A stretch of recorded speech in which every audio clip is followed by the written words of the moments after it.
Yep. Sure. Hit it.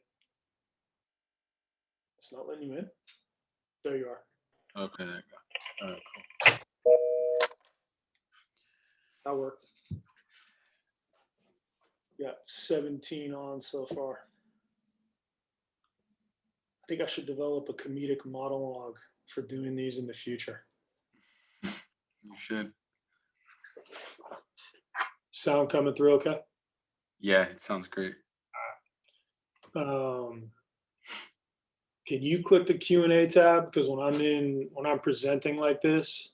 Yeah, I could do it, and I'll be able to see everybody. Okay, good. Because it won't let me. I'll stop presenting at the end so I can see it too. But as long as you can, I got it. Okay. Going about 3 minutes.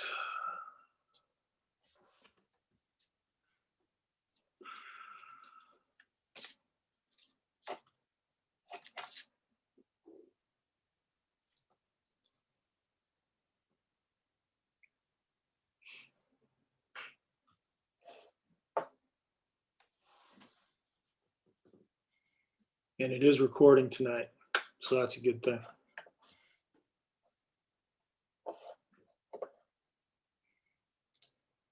Oh. Go back. Okay. There it is.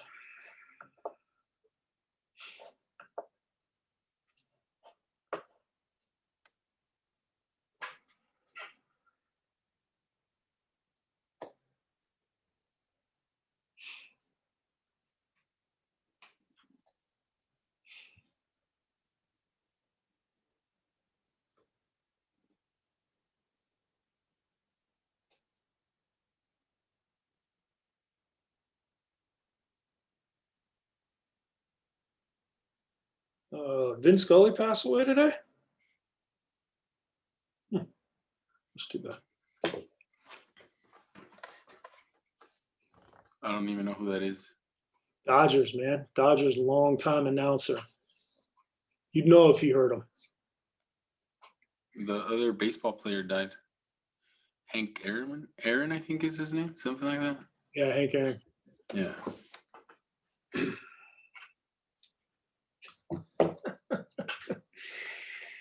Yeah, someone just logged on to miss my early comment about the comedic beat. What is that?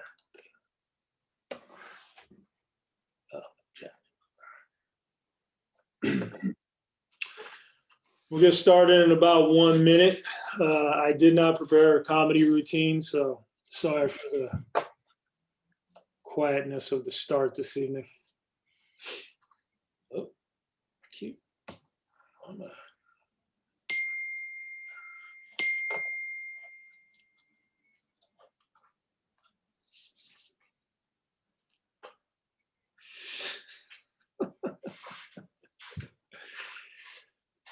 Also, too, for those of you on early, I appreciate it. My apologies for doing this on a Friday evening, but turning it around quickly, it's just kind of how it worked out. So thank you for joining us on a Friday. So, okay. All right, we're going to go ahead and get started here. This is our Palma Athletics. We're going to start up cohorted workouts again. And so we're going to go non-sport specific conditioning to start. And I wanted to kind of briefly talk about why we're doing that. As you can see, we're giving all our kids an opportunity to work out at the high school level. For any of you that have junior high kids that are on, we are in next week, I'm going to make an announcement. I'm moving towards getting the junior high guys out here as well. So be patient with me. That is going to happen in the near future. In the fall, we were mainly focusing on our fall sports, football, water polo, cross country, and some of our winter sports as well. And I know we have a number of spring only guys that really weren't able or didn't do anything. So we're hoping by opening this up in a non-sport specific manner that we'll get our spring kids out there as well and give as many kids an opportunity to do this as want to. We're not going to use we're not using any equipment So we're all going to be doing the same workouts.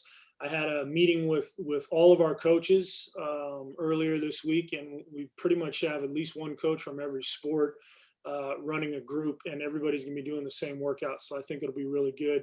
It's an opportunity to start getting our kids back in shape. Hopefully, as the numbers come down and we start moving into colors where we can play, we don't want to go from 0 to 60. So this will get our kids moving, and again, it's also an opportunity to get them out there socializing. So the plan right now, you can see, those are the slots we have available. You can sign up in the email that I sent out. I will resend the email tonight after the webinar for those of you that didn't get it, but those are the available time slots.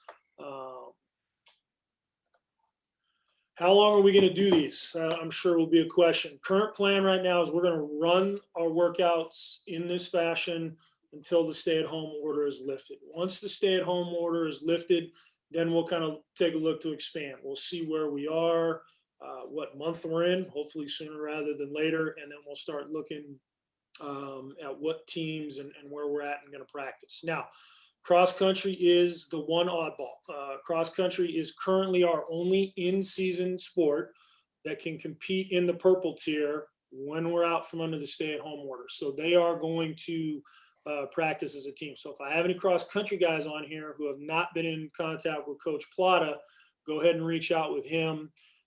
He will be middle of next week starting up cross country workouts. Okay, so but for anybody else not running cross country, you're more than welcome to join doing this. I know it's been a little while since we've done these, so I'll briefly go through these.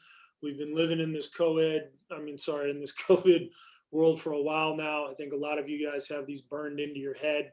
We're going to change up a little bit. We're going to check in at the bus gate. So right out there on Iverson, we're going to check in at the bus gate, and then you're going to exit in the Palma parking lot. So that way we can have large groups move them out without too many people congregating in one spot at one time.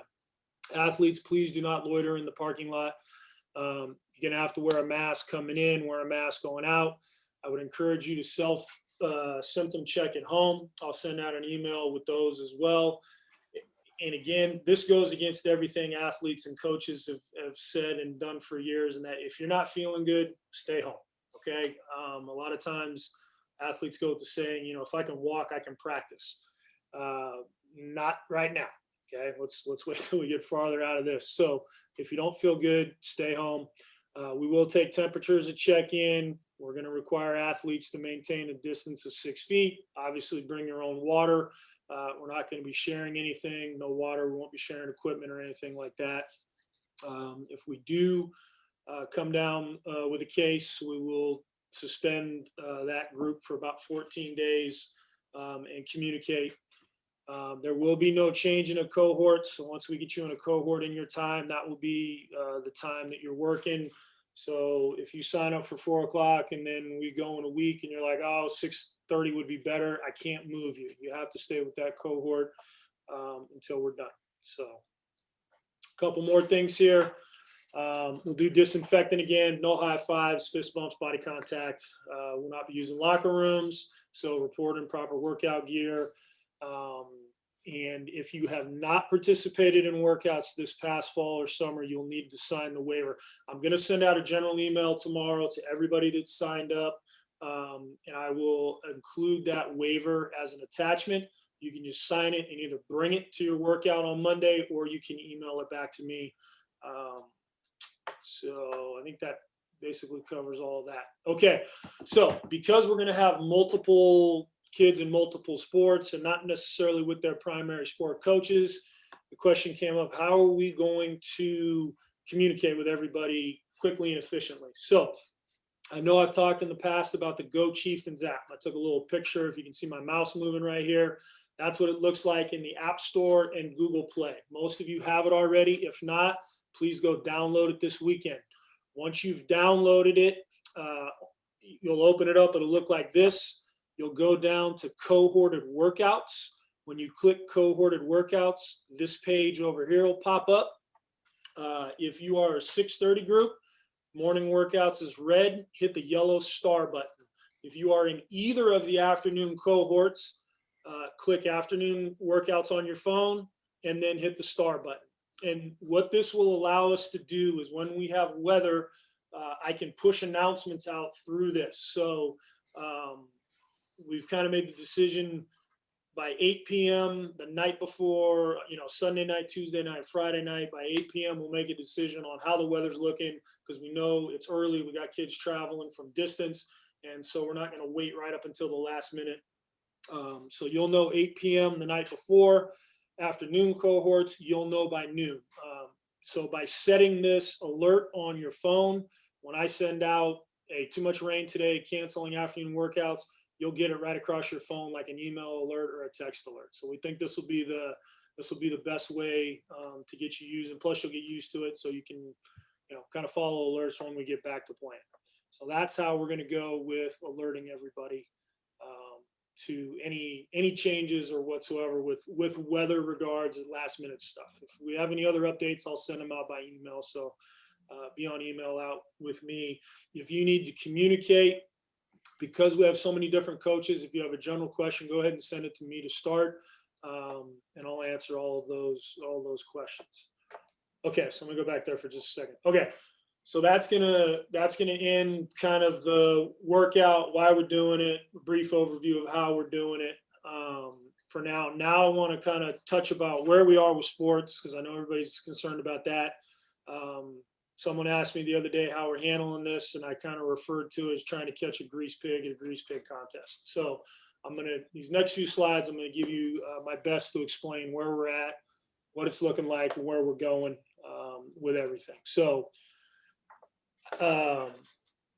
for competition, and when I say competition, that means us playing Salinas High or Alvarez or Carmel. For competition for high school sports to take place, as you can see, these are the tiers they have to be in. So when stay-at-home order ends, we can compete in cross country, golf, swimming, tennis, and track. All can happen in the purple tier.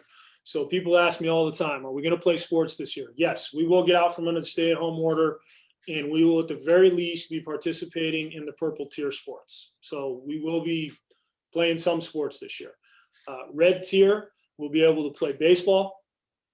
Right now, orange tier is football, lacrosse, soccer, volleyball if we move it outdoors, and water polo. Yellow is basketball, indoor volleyball, and wrestling. So those three sports are the farthest down the list. So because as you know, we know Monterey County never got out of purple yet. So we're hoping that with the vaccine and everything that our numbers start coming down and we get down into more than just purple so we can play some more sports.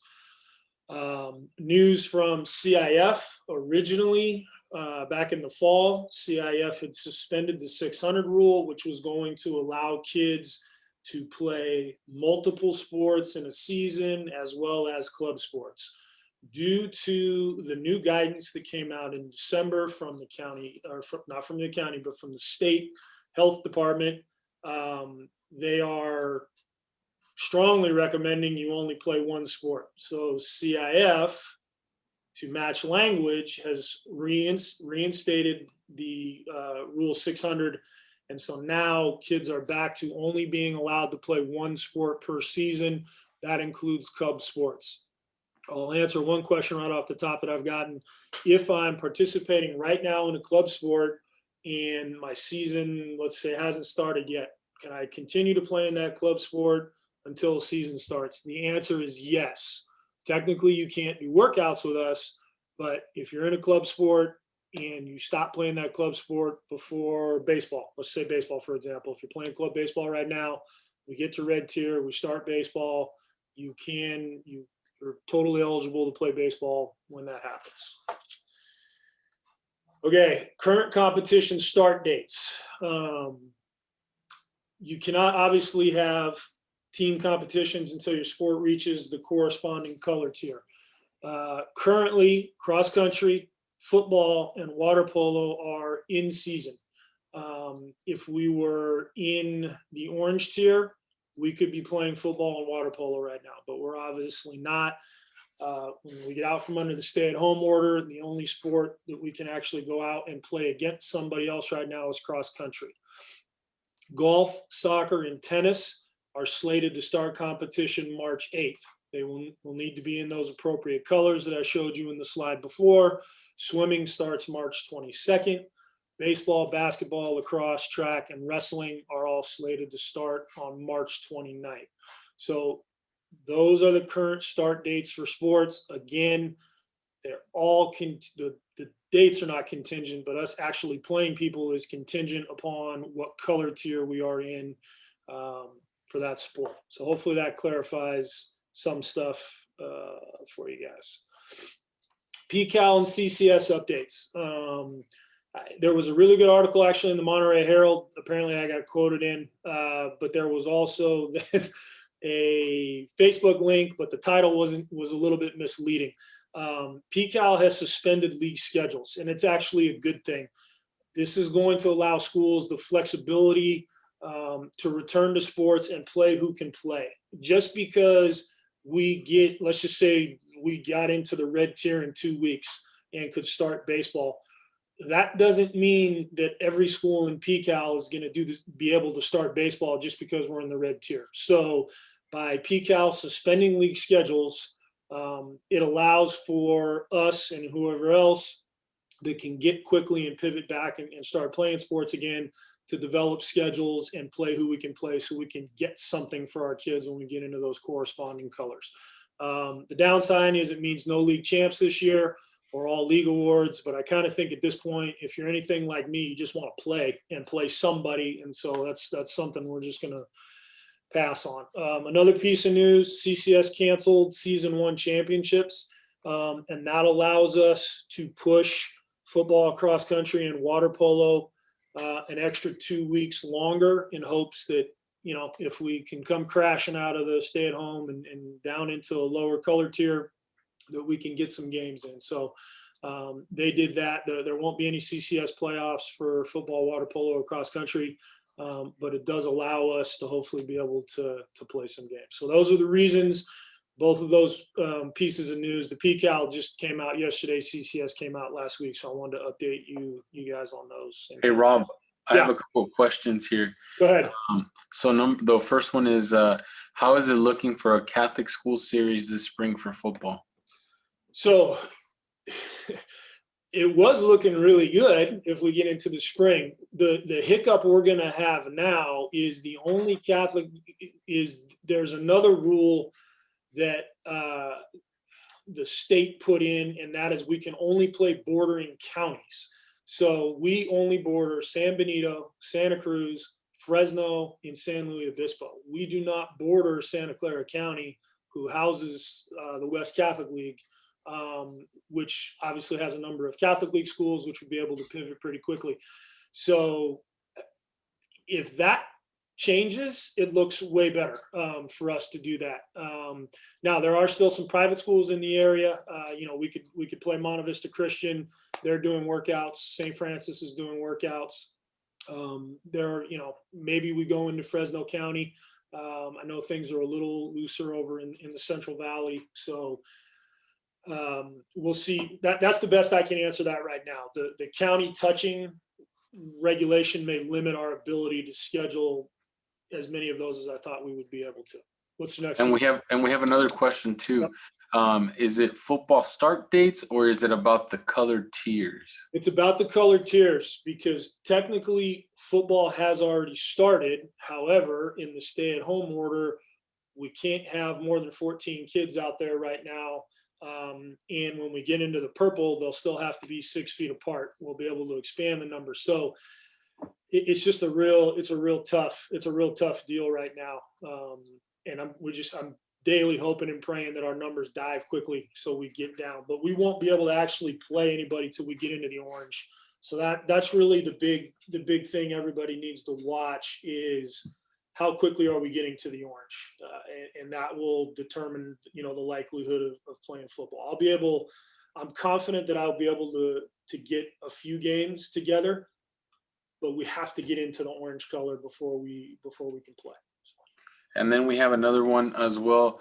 Volleyball start date. Okay, great question. Volleyball start date is still TBA. So what happened with volleyball was they moved volleyball into the fall. And then as the fall season has been continually getting pushed and squeezed, volleyball got basically canceled last year, like all the other spring sports. So CIF said, okay, we're not gonna cancel volleyball 2 years in a row. So volleyball has been now moved into season 2, which means the start date, they haven't given one yet, but the start date's going to be probably mid to late March for volleyball. So it'll mirror probably baseball and basketball. And so as you can imagine, I'm just going to throw this out there now too. We're we don't have a ton of space, and we're going to have a lot of, as we get into March, a lot of teams trying to practice. So we're going to have to be very creative and very flexible with this. And our coaches know that. And I'm just kind of sharing that right now with you guys as well. Got a couple more questions for you, Rob. Yeah, go ahead. Shoot. If our son starts track and then football opens up, is he allowed to switch to football? I'm going to say yes, but there's going to have to be a down period, probably 7 days, just going from one group to the next. And I'm fine. I think coaches will be fine with that. Let me go back. Technically track is not going to start competing until March 29th. Right now, I still continue to hold out some hope for football. And again, this is why we're doing these workouts right now, so we can get everybody in shape, and then we can make a decision when we get out from under the stay-at-home order, where we're at, how things are moving, how quickly they're moving. But yes, you could stop doing one to go do another. Short answer. And we have another question. Yep. When you say push out 2 weeks for football, what does that mean? So I thought that there was actually a deadline when football could not be played anymore. Yes. So there is as of right now, if you were to go look at CCS's website, the final state date you could play football is April 17th. The final date for league competition was March 20th, because then they were going to have CCS play through April 10th. So by getting rid of CCS play, we can now extend our scheduling up to April 10th, and now actually up to April 17th, because I don't see CIF running state playoffs with football. There is a slight chance that date can even get moved to the end of April, but I don't see it going past April 23rd or 24th, because we also run into equipment reconditioning issues. Anytime we check out football gear, we have to get our helmets and shoulder pads reconditioned at the end of the season. That takes time. And the couple of companies that we deal with have said, they need stuff by the end of April if we're going to get it back by August to start up for next year. So hopefully that answers that question. And just one more thing to add here that was texted to me, Rob. So it's 7 to 10 days transition, but football also requires 10 days of practice before competition. So it's 7 to 10 days of transition plus 10 more days before you can compete in football. Yeah, it is. Yes, we do have that issue. I do think we'll have a clearer picture of football in February, before kids have to make decisions. I really do. We're going to come to a point where we're either it's going to look, hey, it's looking good, we're going to hold out hope, or it's not looking good, and we're going to suggest that, you just got to play another sport. So we'll get to that point, I think, prior to people starting other sports and then coming back to do football. More questions for you. Yep. Will the spring season be extended into June? So right now, yes, short answer. So swimming is scheduled to go through June 5th. Wrestling is scheduled to go up till June 12th. Basketball is scheduled to go till June 19th. Baseball, lacrosse, and track and field are all scheduled to run as late as June 26th. So they have not canceled. CCS and CIF have not canceled season 2 section and state competitions yet. They're hoping again that we come down here as we're getting out of the winter and vaccines are coming out, and that at least with spring sports, we'll have something a little bit more resembling a normal schedule and be able to do section playoffs and state playoffs for those that are playing. Again, the PCAL league itself is going to look different than we're used to in the past, because I don't think every school is going to have the ability with all the red tape to get back to playing like we will. So. I got another one for you here. I really appreciate all of your work with the organization with this snafu situation. Is there a possibility that no sports will take place this year if the situation keeps us in purple tier until May? No. So we will, like I said, let me go back to that slide. In the purple tier, we can compete in cross country, golf, swimming, tennis, and track. Now, it won't be a normal 10 teams show up to Toro Park. We got 300 kids lined up and they take off running. That you're not going to see that this year. However, if we could say, hey, Salinas, Toro Park opened up, or even let me give you an example. So San Benito has some land right across the street from the school. They're actually creating a 3-mile cross country course right there. We could go up on a Wednesday afternoon, run the course, just our guys run the course at say 2:30, 3 o'clock. We time it. San Benito comes out there, they run right after it. That's just an example. I'm not saying that's how it's going to be for sure, but that's an example of how we can compete in that. Golf, we'll be able to do team matches. I don't think we won't be able to do big tournaments where we have 10 or 15 teams at a match, but we could go play, say, a Stevenson or Monte Vista Christian, and we could, because golf courses are open and people can golf, we can do that. Same thing with swimming. Swimming and water polo, I'll be honest, have been tough because we don't have a pool, and I'm struggling in finding a pool that's letting us in right now. Tennis, we're able to play outdoors, and even if we're using different colored balls, they'll be able to do that. And then I think we've got some creative ideas with track. Throwers come in the morning, maybe track meets are on Saturdays now. Throwers come in the morning, and then jumpers come after that, and then sprinters, and then distance kids. And so we don't have, again, 300 kids on a track, but we will play purple sports. I'm confident of that in some form. So hopefully that's a long-winded answer, but hopefully that answers your question. Here's another one for you. They say, do you mean that football must end by April 17th? As of now, yes. I'm hearing that there is some wiggle room, and the CIF might push the end date back to the end of April. But yes, that is the drop dead, cannot play football games after that point. So yes. We will. I can't answer when we're going to have to make a decision on whether or not we think we will be able to or cancel football. And I know that's what everybody wants to know, but I don't know that yet. As of now, the way the calendar sits, we've got 13 weeks here going. So we'll see. We got another question for you here, Mr. Bishop. Yep. Is there going to be a provision on students that leave the state of California to play travel baseball outside of the state? Or I guess in this case, it'd be travel anything, right? We know of students that go play other sports out of the state. Will there be a provision for them?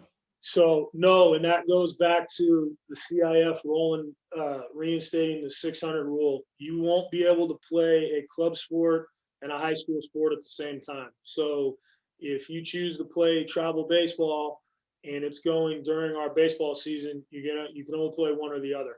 And that's the same thing for a baseball kid that wants to run track. Not going to be able to do both. So as much as that pains me to say it, that's from the state health department. That's not a CIF thing. CIF had to put the rule back in to match the wording from the state health department. So if you go the travel route, that's the route you're playing. So yeah, there'll be some decisions that kids are going to have to make, unfortunately. And here's another question that ties into that too. If my son is playing travel sports currently, can he still come to workouts?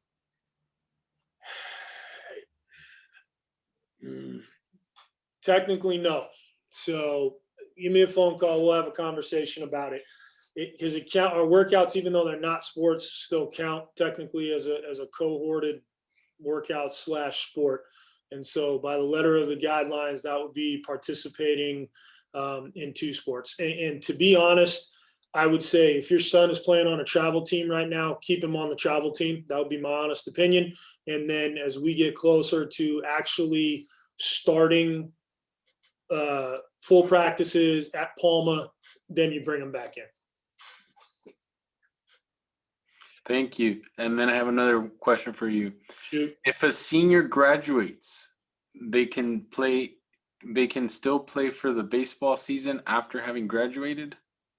Yeah, yes. My short answer to that is yes. I haven't looked into that too much, but it has happened in the past. I do know the state track meet runs past graduation.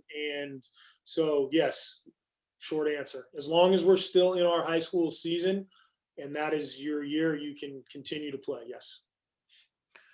And then we have another one for you. What will be the procedure if a scholar athlete tests positive for COVID-19 and they're in a competition, purple tier sports, for example? They would go into the quarantine, and I'm putting together, to make it short, we will have a protocol. I don't have it yet. There will be shut down. I've taken some from other states, and I'm filtering through them, and we'll have to go through our legal team. But we will have protocols in place that when we looking like we're getting a competition and it's going to involve, let's just say football, for example, we're running around there tackling people. We will have something in place prior to that I will be able to explain. So right now, I'm going to pass on that question until we get closer to it. And then we logged in 10 minutes late, so I apologize if this is already answered, but what are the precautions being taken for social distancing, sanitizing with regards to practice? Is there to be no contact between students? I know there is a limit to interaction with the use of cohorts, but what is being done within the cohorts? So they're going to be, again, it'll be 6 foot distance. I'll send out a list when we're done. There will be no equipment right now. So essentially what your water bottle that your son carries in and the mask that he's wearing when he's in there, that's all they should be touching. The only thing we will actually would possibly use are ladders that they'll be doing footwork and hurdles that they'll be ducking under and going over. They won't actually be touching them. And then our coaches know that, especially under the stay at home, and falls on the kids too, because I know kids kind of tend to kind of clump together. But we're going to keep them 6 feet apart. We're going to have the field broken up into 5 stations. They will rotate around. So hopefully that's a quick answer to the question. I think I've covered all those points there. Yeah. You got some fans on here too. They want to know if you're getting combat pay for having to deal with all this. And then there's a N Narayan. I don't know if you know him. He wants to know why you look so handsome today. And then I want to know why he sounds like me. I was listening to his flash. First 30 seconds, I thought he stole me. He dubbed me. And then we have another question here. If you don't sign up for the current workouts, when will the next time be that you can sign up? So my hope right now is that typically we'd run workouts we've done them in sections of a month.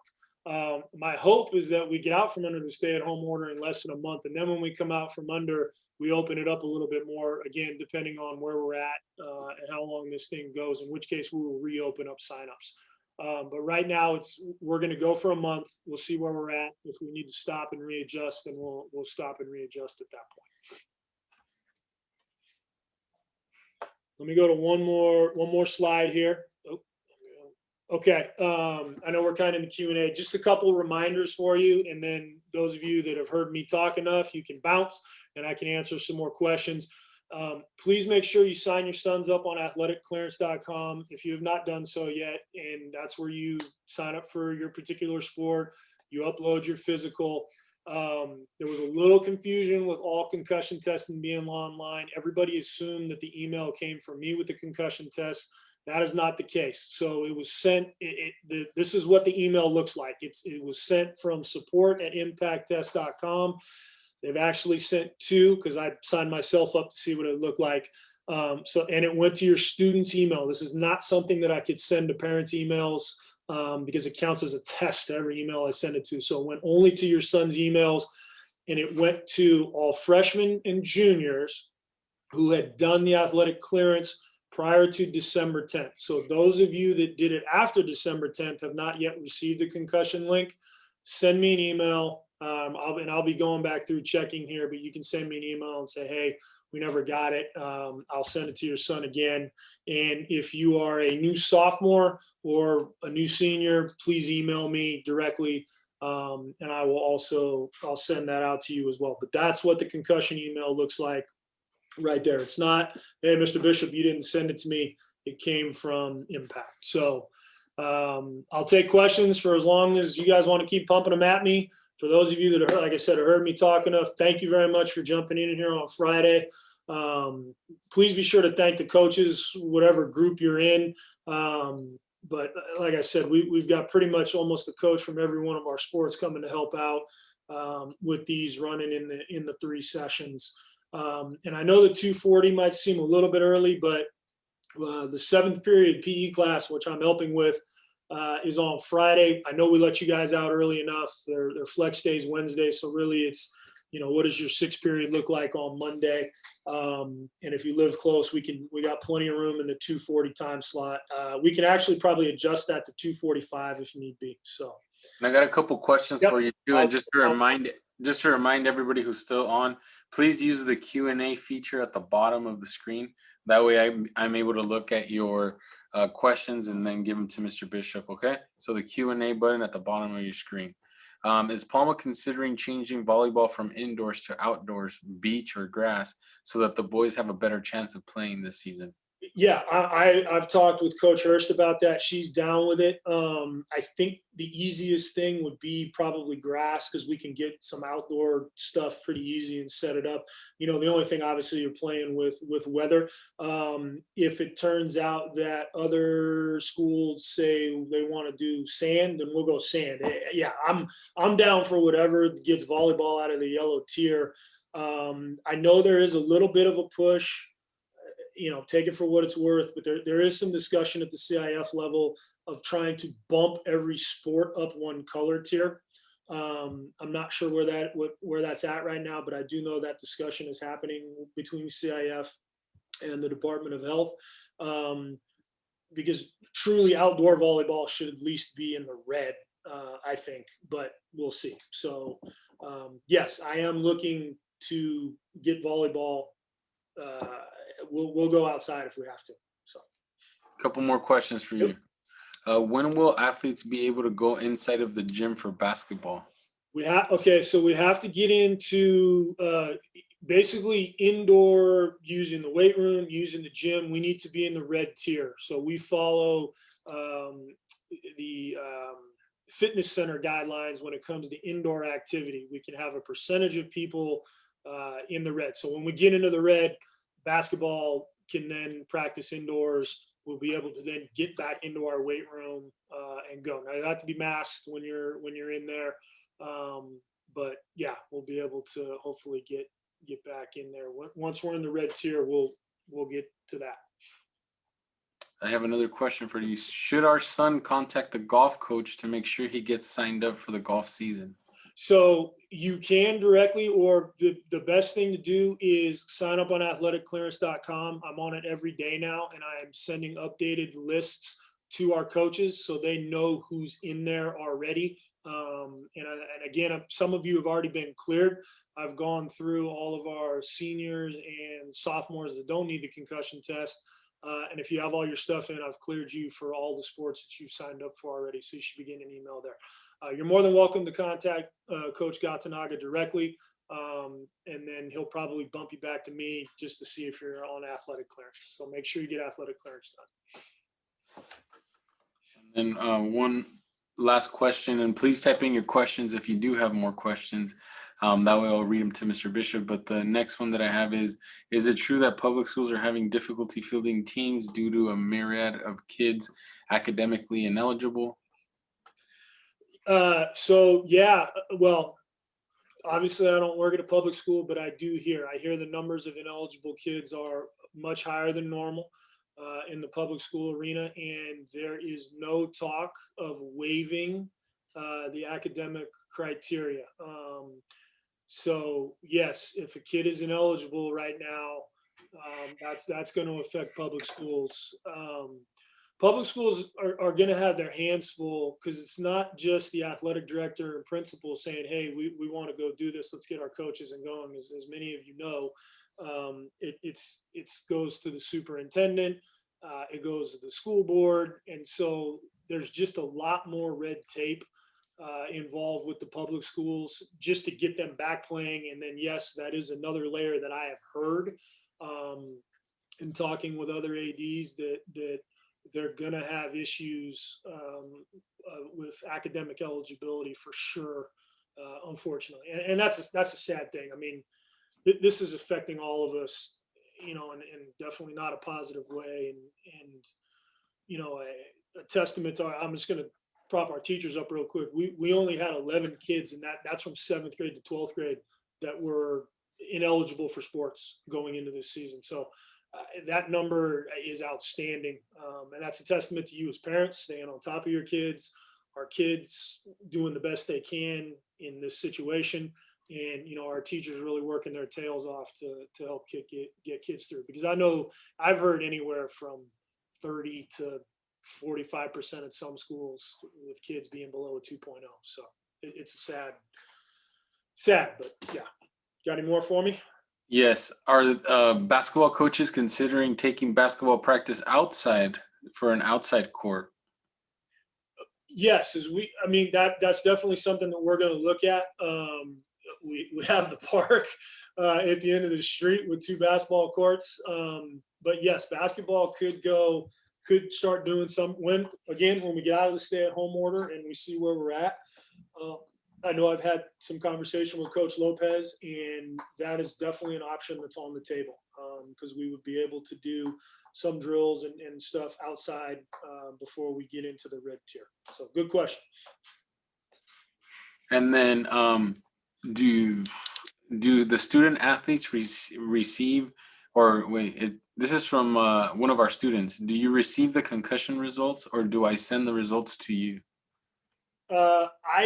I go in and pull them, but actually it would be very helpful if you email it to me, because then I every other day right now I'm going in and I'm checking names and see. So that's a great question. You would speed up my process if you email me your concussion test results. Thank you. Who was that? I need to write that guy's name down. It's a future assistant athletic director right there. I'll send it to you in the thing. Okay.